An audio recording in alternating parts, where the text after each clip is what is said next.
Panginoon eh. Lord. Kung mahirap man tayo, isipin natin na pagsubok lang yan sa buhay natin.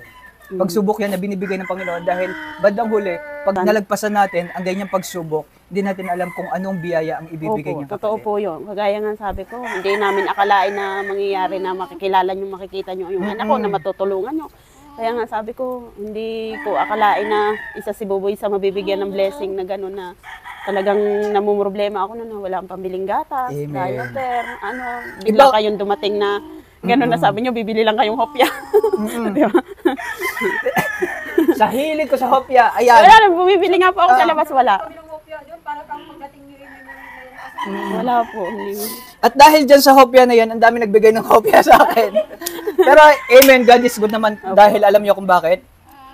Sabi nga natin, kumikilos ang Panginoon kasi minsan hindi natin alam yung mga hinihiling natin. Opo, totoo hiniling natin pero hindi pa niya binibigay agad. Pero kumikilos pa rin ng Panginoon. Pero isa yung bagay na nasasabi ko na ginagamit talaga ako ng Panginoon dahil ang Panginoon kumilos sa akin, dinala ako sa taong nangangailangan. Opo. At this time, kahit papaano naman, may dala uli ako sa pagbabalik ko.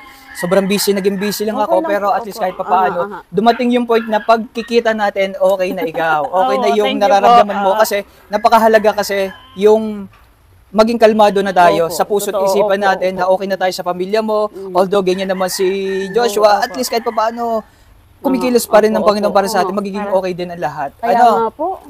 Napaka-importante yon dahil ang puso natin, isipan natin ay kalmado na. Kasi pag hindi ka kalmado, stress na tayo sa buhay, iba pa rin yung magiging epekto sa buhay natin at sa sarili natin. Mali natin, hindi naman natin masasabi kung ano ang magiging mangyari. Pero at least kahit pa paano, okay na. Thank you, Lord. Thank you, Lord. At ngayon, talaga. Ayan, i-ano ko muna to, tanggalin ko muna to. Dahil may gift ako kay Joshua. Ay, salamat po ng maraming. At buti na lang, Mami. Nay, nakapagdala ako ng grocery kasi nadagdagan yung iyong pakalbo na yung mo. Kaya nga po, konti lang din. Pakalbo na, gaya ng kalbo ni Joshua. Ilan taon na si Joshua? Magte-10 na po ngayon, 27. Oh, happy birthday, bunso. Opo. At dahil birthday mo, ito ang gift namin sa iyo. Pakita lang natin, Mami. Opo. Tayo pwedeng, kutsilyo. Itong gift namin na to ay bigay syempre ng ating mga kabunso. Ayan. Galing din to sa mga taong mabubuti ang puso.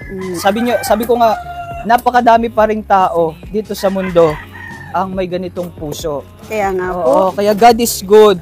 Dapat ganon, yung mga manunood natin, yung mga kabunsuan natin, i-stay natin yung kabutihan natin sa kapwa. Tumulong tayo hanggat kaya natin tumulong.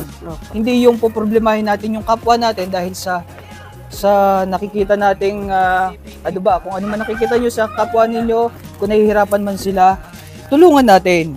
Kung nagiging success naman yung tao, maging proud na lang tayo bilang isang Pilipino. Kasi wala din naman mangyayari kung ano man sasabihin natin sa ibang tao as long as na wala namang ginagawa sa ibang tao. At dahil dyan, nabutas. Ayan, pakita natin tayo, ha, Nay. Opo, sige po. Nay, sige tayo, i-ano mo na. Thank you po ng maraming. Alam niyo kung bakit gusto ko ipakita to? Kasi gusto ko ma-inspire yung mga tao na sa kagaya ninyong pamilya, sa kagaya nyo na may anak na ganyan, i-inspire natin sila na may mga taong nangangailangan ng tulong. Opo. Na kailangan din natin tulungan.